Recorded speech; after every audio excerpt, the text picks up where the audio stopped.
In this one-page play, we're going to go through what I call the 3 questions and the reset.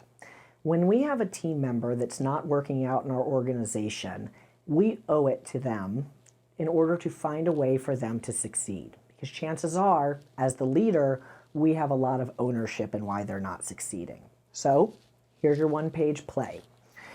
Step 1, you need to identify the issue.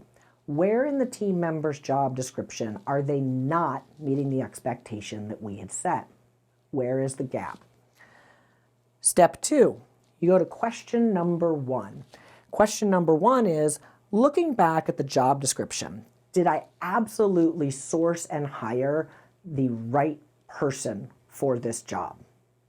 Plain and simple, were they the right hire? Now, I'll tell you, sadly, more than 50% of the time, the answer is going to be no. Looking back, they weren't the right hire. There was something that we missed in the interview process. There was something that we shouldn't have overlooked that we chose to, or we simply didn't go deep enough. So, if your answer is yes, you proceed to the next question. If your answer is no, it's time for the reset. We skip to step 5. Let's imagine you look at it and you say, I absolutely did everything possible to source the right candidate. I interviewed them thoroughly. I am 100% confident I hired the right person.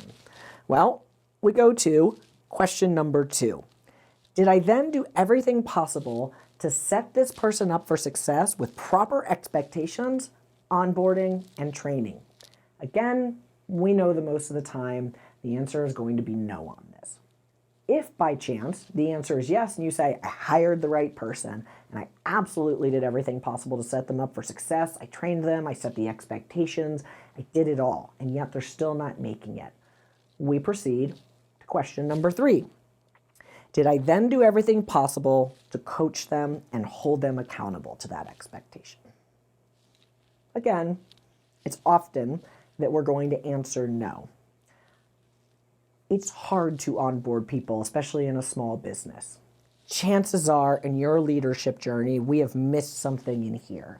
However, if you're looking at it and you're saying, I did everything possible, I did the onboarding correctly, I coached them, I trained them, I held them accountable, I'm going to ask you to go back and look at question number 1, looking at the job description, did I absolutely hire the right person? Chances are we did miss something in there. If we didn't, then no matter what, we go to number 5. We go to the reset. The reset is simple. You schedule a time to sit down with a team member and own our mistakes in the situation. Somewhere along these lines, we failed them as the leader. We either hired them into a role that we shouldn't have, we didn't set the proper expectations and give them the right training for it, or we didn't then hold them accountable to that long term through the organization. Either way, we are the leader of the organization. Our DNA is all over that situation. Not all situations call for a reset, by the way. Some do call for moving a team member out of the organization. However, if there's no issues that lead you to immediately need for the removal of the team member, continue forward with the reset. If you need the reset, during that owning of the situation, we talk about here's what it's going to look like going forward, and we truly hit the reset button. We go back through expectations, we go back through job description, we go back through the coaching, the accountability, the training, and the onboarding. This is going to be painful for you, it's going to be painful for them. Not everybody is going to want to do the reset. They may come back the next day and say, hey, you know what, I can appreciate that you want me to get to whatever this standard is and do the job this way, but I've really liked doing the job that way for the last year and a half. And now we're asking them to do it a different way, and it's going to be harder. They may not want to do that, and they may deselect out of your organization. Gary says, whenever anybody leaves your organization, it's the right time, because if it was the right time for them, then it was the right time for you. Understand that the reset may not work out by keeping that team member in. It also may. We may get to reset a team member and make them successful in their role and in our organization to become part of it and integrate in for the long term into our organizational model.